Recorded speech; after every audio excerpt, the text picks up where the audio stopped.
잘 나오셨습니다. 성도님 얼굴만 봐도 은혜가 됩니다. 사랑하고 축복합니다. 사랑하고 축복합니다. 깨어 기도하라 24번째 시간입니다. 혼인잔치의 청함을 받은 자라는 제목으로 말씀의 은혜를 함께 나누겠습니다. 오늘 말씀을 보면 이제 모든 재앙이 끝나고 그리고 큰 음녀와 바벨론이 멸망당하지 않았습니까? 그리고 그 이후에 이제 천사들이 할렐루야로 하나님을 찬양하며 노래하고 있는 내용을 볼 수가 있습니다. 그리고 그 노래와 함께 그 찬양과 함께 하늘에서는 혼인잔치, 천국의 혼인잔치가 벌어지게 되었다라는 말씀을 우리에게 해주고 있습니다. 예수님께서도 마지막 때와 관련해서 혼인잔치에 대한 말씀을 해주신 적이 있으셨죠. 마태복음 25장 말씀을 보면 10처녀의 비유가 바로 이 혼인잔치에 대한 비유였습니다.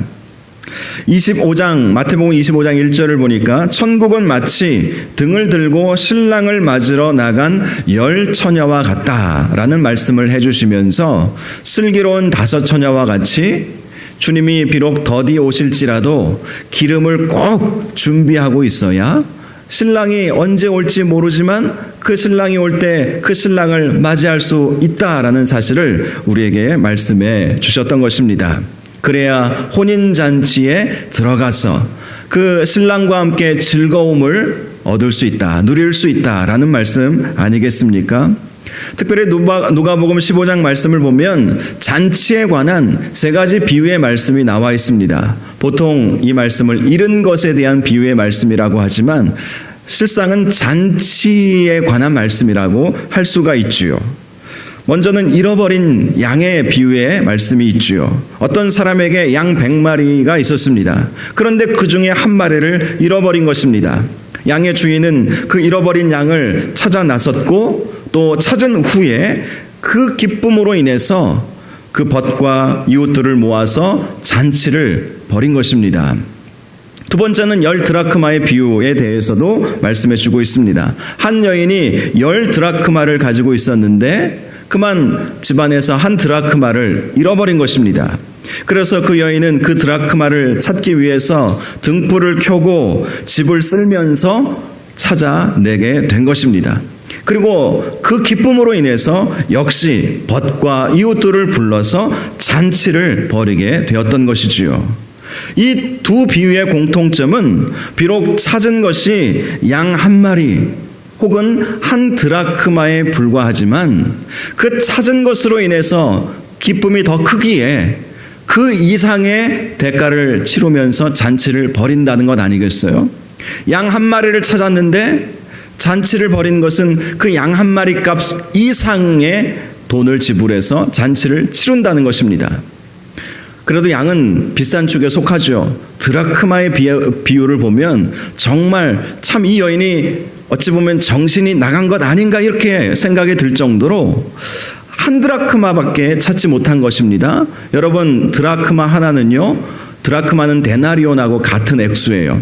즉 노동자의 하루 품삯, 오늘날로 말하면 최저임금을 따져서도 10만 원도 채 되지 않은 것이죠. 그런데 그 10만 원도 되지 않은 그 드라크마 하나를 찾았다고 해서 자기 친구들하고 이웃들을 자기 집으로 다 초대를 해서 잔치를 벌이는 거예요. 그러면 얼마나 들겠습니까? 여러분, 손님들 집으로 초대해서 음식 이것저것 준비하면 10만 원만 들겠어요? 더 그 이상 들어가죠.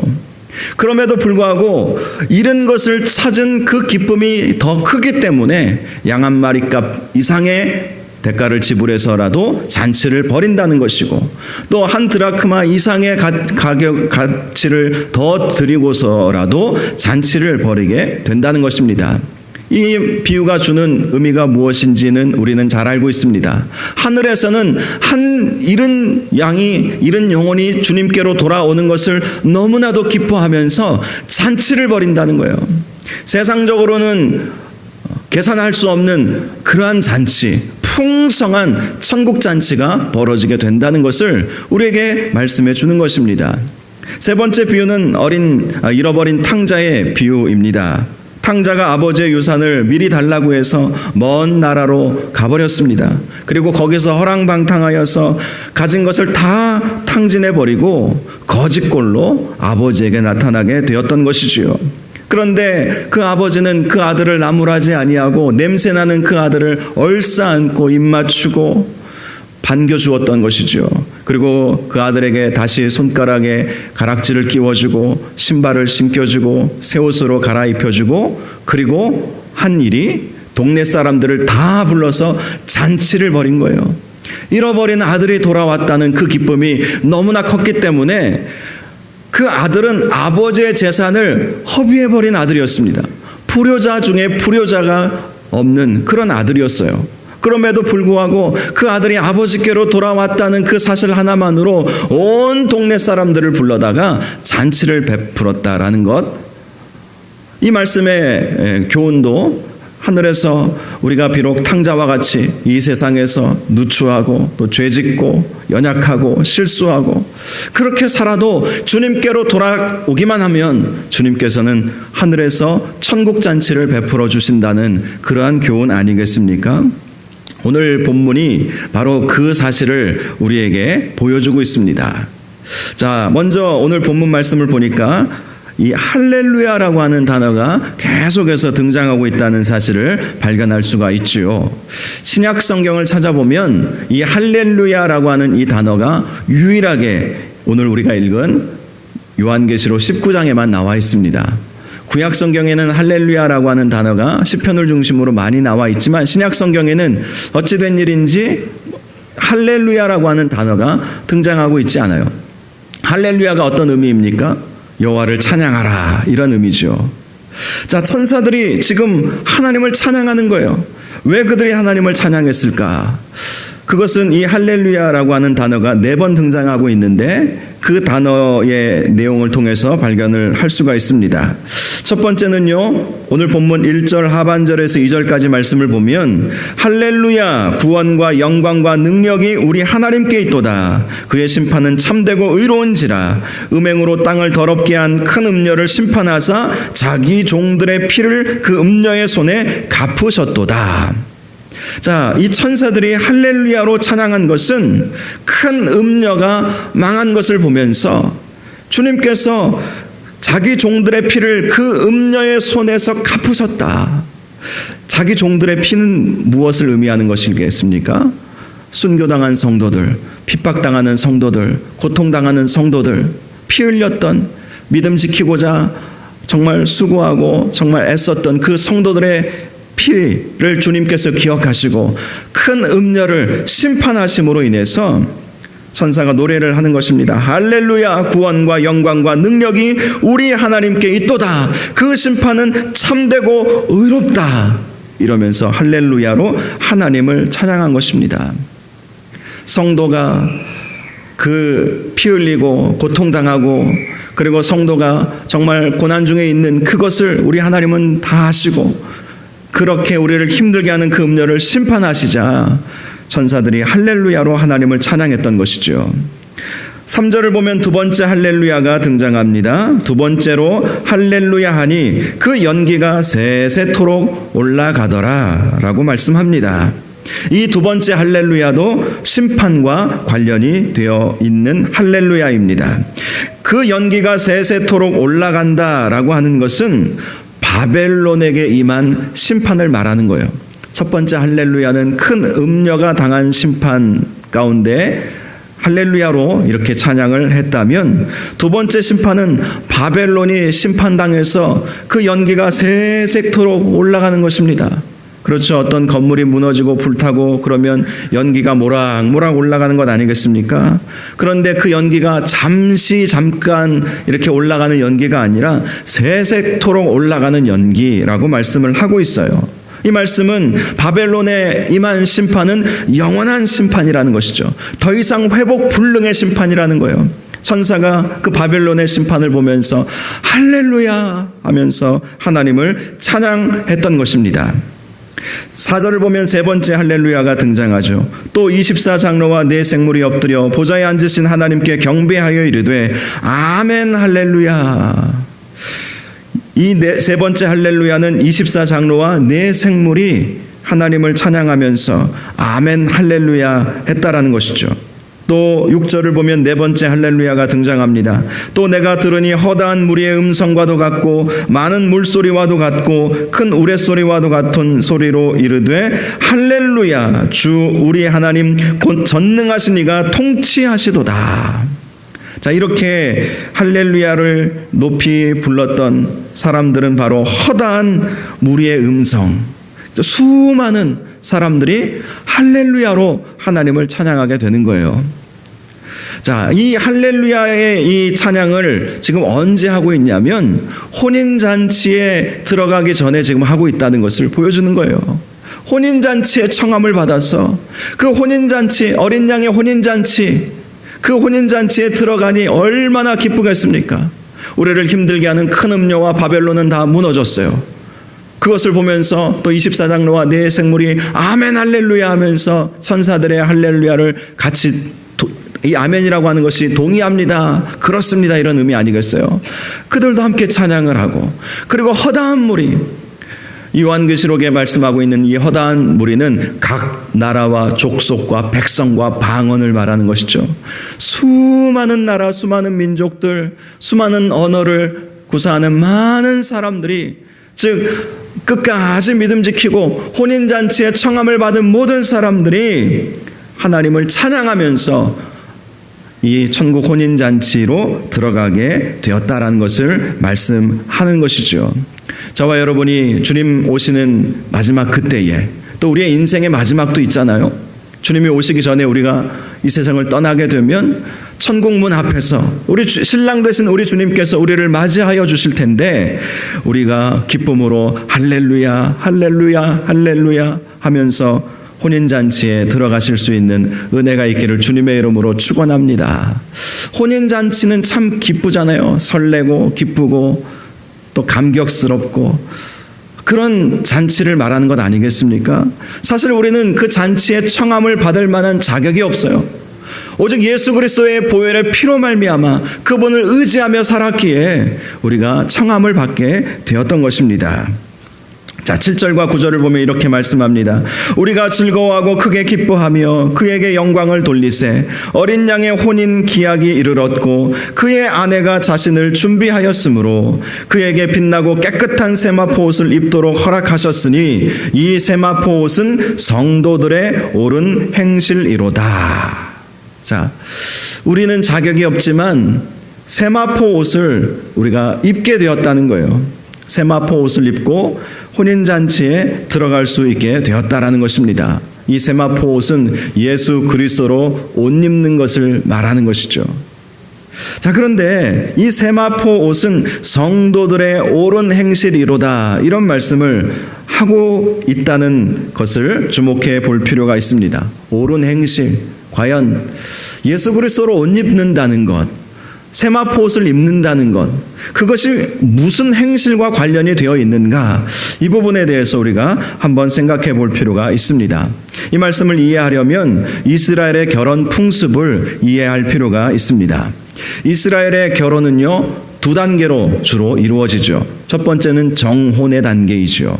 마리아와 요셉이 정혼 관계에서 이렇게 마리아에게 성령으로 잉태되는 그런 역사가 있지 않았습니까? 정혼의 관계, 정식 결혼 관계는 아니지만 혼인을 약속한 그러한 기간이 있다는 것이죠.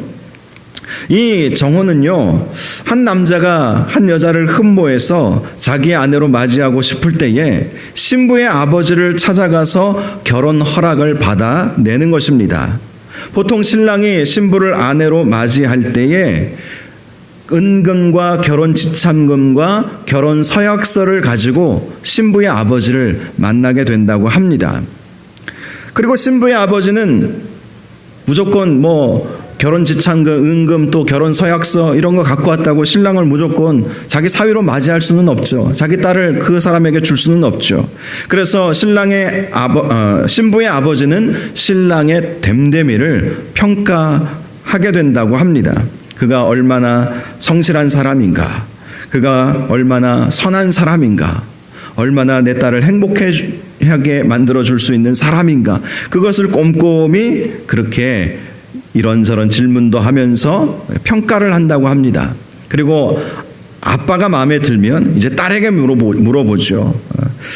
그러니까 오늘날에는 이제 거꾸로죠. 이 젊은 두 남녀가 서로 마음에 들고 부모에게 허락을 받는다면, 옛날 이스라엘에서는 신부의 아버지가 신랑이 마음에 들어야 자기 딸을 줬던 거예요. 자, 그래서 딸에게 의중을 물어봅니다. 내가 신랑 될 남자를 보니까 그 남자가 참 성실하고 또 착하고 너하고 참 잘 맞는 짝이 될 것 같은데 네 생각은 어떠니? 라고 이렇게 물어본다고 합니다. 우리 과거 조선시대에는 부모끼리 서약하면 이 당사자들의 의견은 중요하지 않잖아요. 그런데 이스라엘은 딸의 의견도 굉장히 중요합니다.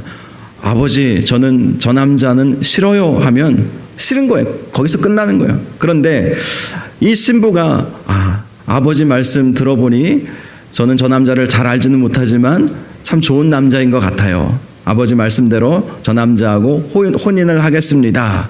그렇게 이제 신부가 네 하고 이렇게 허락을 하면 이제 결혼 정혼이 성사가 되는 것이죠. 그런데 정혼이 이루어졌다고 해서 결혼 생활로 바로 들어가는 것은 아니죠. 이제 결혼 허락을 받은 신랑은 자기 집으로 돌아갑니다. 어찌 보면 신부 얼굴도 제대로 못 보고 신부의 아버지 얼굴만 잘 보고 만나고 이제 돌아가는 거예요. 신랑이 자기 집으로 돌아가서 하는 일은 신부와 함께 살 집을 마련하는 것입니다.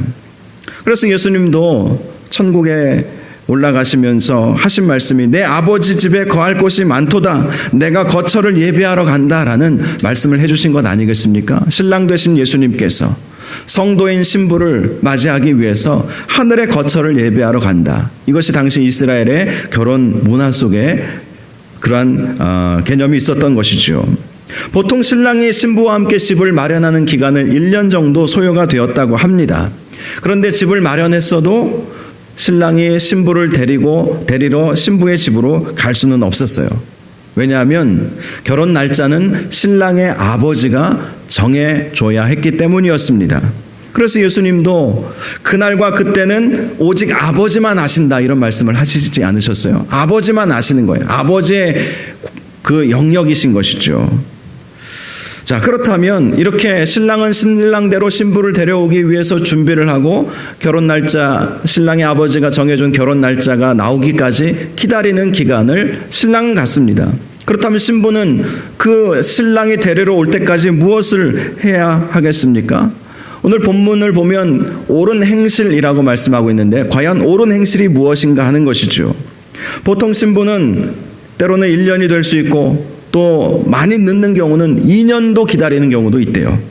언제 올지 모르는 이 신랑을 이 신부는 기다리는데 그 기다리는 기간 동안에 이 신부가 해야 할 일은 신랑에 대해서 배우고 또 신랑의 집안에 대해서 배우고 그 가문에 대해서 배우는 그러한 시간을 꼭 갖는다고 합니다.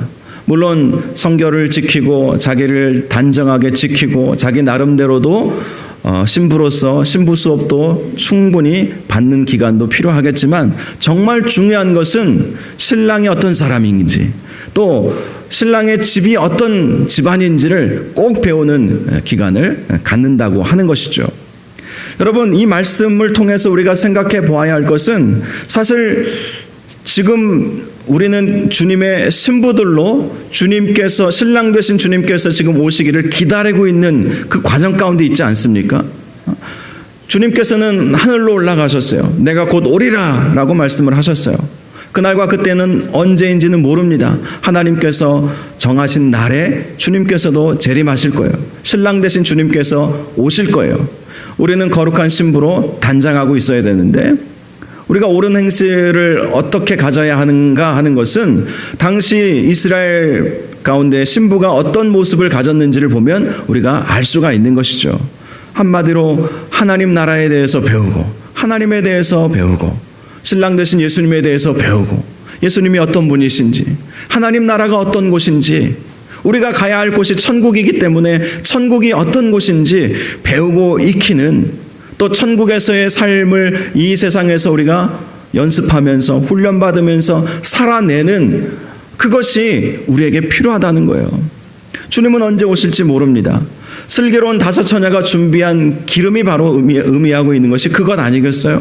신랑이 언제 올지 모르지만 신랑에 대해서 배우고 신랑의 가문에 대해서 배우듯이 우리가 신랑 되신 예수님에 대해서 더 깊이 배우고 하나님에 대해서 배우고 말씀에 대해서 배우고 하나님 나라에 대해서 배우고 천국 성도의 삶이 어떠한 삶을 살아야 하는지 배우는 것, 그것이 우리에게 정말 필요하다라는 것입니다.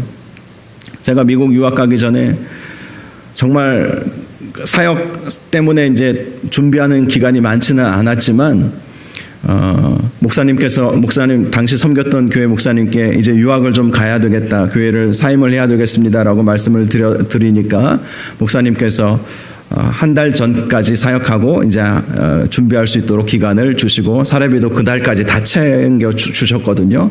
그래서 한 달 동안은 정말 자유롭게 주일만 그 교회에서 예배 드리고 특별한 사역은 하지 않고 이렇게 준비할 수 있는 기간이 있었습니다.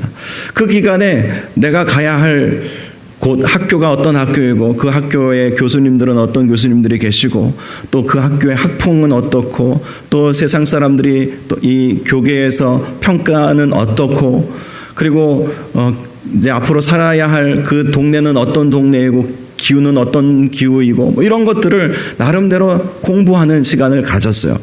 그러니까 훨씬 적응하기가 쉽더라고요. 마찬가지죠. 아무 준비 없이 천국에 가는 것이 아니라 충분한 준비를 하고 주님 나라에 가야 되는 거예요. 거룩한 신부가 이 옳은 행실로 준비를 해야 된다는 것 자체가 하나님 나라 백성으로 하나님 나라 자녀로 어떻게 살아야 하는지를 이 땅에서부터 연습하면서 하나님에 대해서 배우고 말씀에 대해서 배우고 또 주의 몸된 교회에 대해서 배우고 이러한 기간들을 우리가 가져야 한다는 것입니다.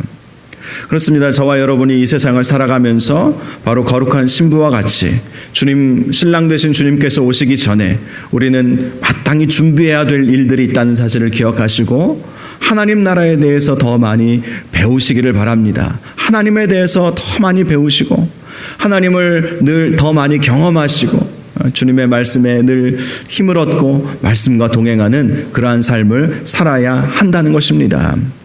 그래서 9절에 천사가 이렇게 말합니다. 천사가 내게 말하기를 기록하라. 어린 양의 혼인잔치에 청함을 받은 자들은 복이 있도다. 어린 양의 혼인잔치에 청함을 받은 자가 복이 있는 거예요. 여러분, 가장 큰 복이 어떤 복이겠어요? 구원을 받을 수 있는 복. 구원의 복은 어린 양의 신부로 혼인잔치에 들어갈 수 있는 자격을 얻는 복, 천국에 들어갈 수 있는 그 자격을 얻는 그 복을 말하는 건 아니겠어요? 어린 양의 혼인잔치에 청함을 받는 자는 가장 복이 있는 자인 것입니다. 그래서 천사가 어린 양의 혼인잔치에 청함을 받은 자들은 복이 있도다. 또 이렇게 말하죠. 이것은 하나님의 참된 말씀이라. 그대로 이루어진다는 것입니다. 진짜 복 있는 사람이라는 것입니다.